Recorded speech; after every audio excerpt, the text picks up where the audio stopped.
All right, let's just get right into it. What if I told you that learning a new language is actually easy? Yeah, I know, it probably sounds crazy, especially if you're one of the many people who've tried and, well, failed before. But look, the problem probably isn't you. It's almost certainly the method you've been sold on. In fact, does this whole routine sound a little too familiar? First, you pick some language you have absolutely no business learning. Then you knock out exactly one Duolingo lesson, feel pretty good about yourself, and then you just forget about it.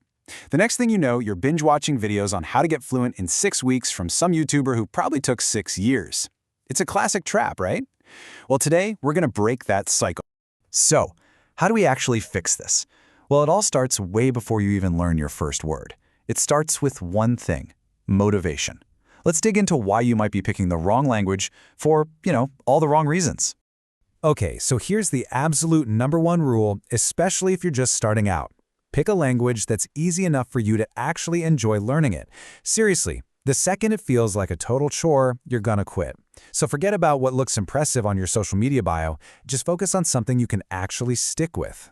And look, for English speakers, some languages are just way easier than others. It's a fact. This chart kind of lays out the easiest path forward. If you really want to build some momentum and feel like you're actually getting somewhere, starting with what's called a Category 1 language, think Spanish, French, or Portuguese, is a super smart move.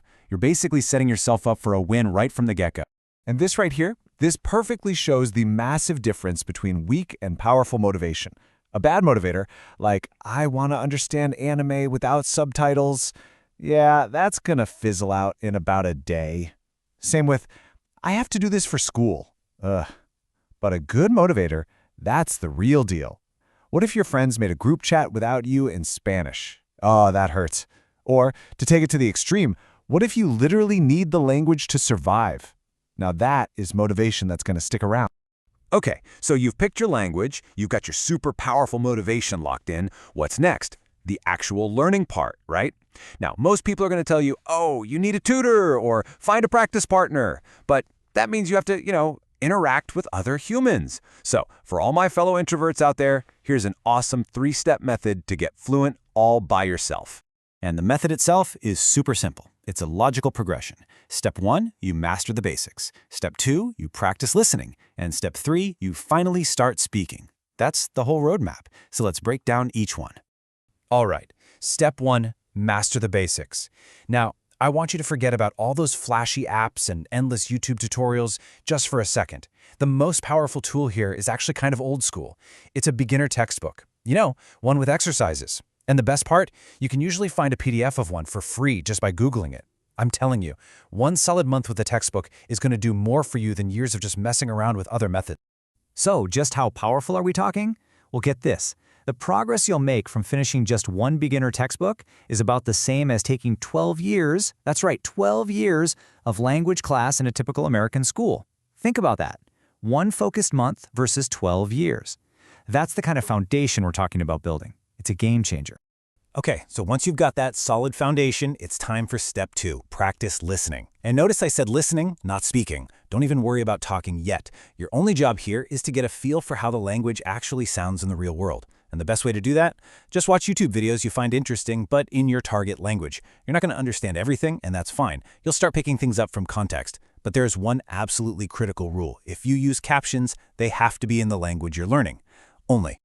No, I am absolutely serious about this. This is the single biggest mistake everyone makes, and I'm looking at you. If you're reading this, I know you have the English subtitles on. Turn them off right now, because if you're just reading in English, your brain completely tunes out the language you're trying to learn.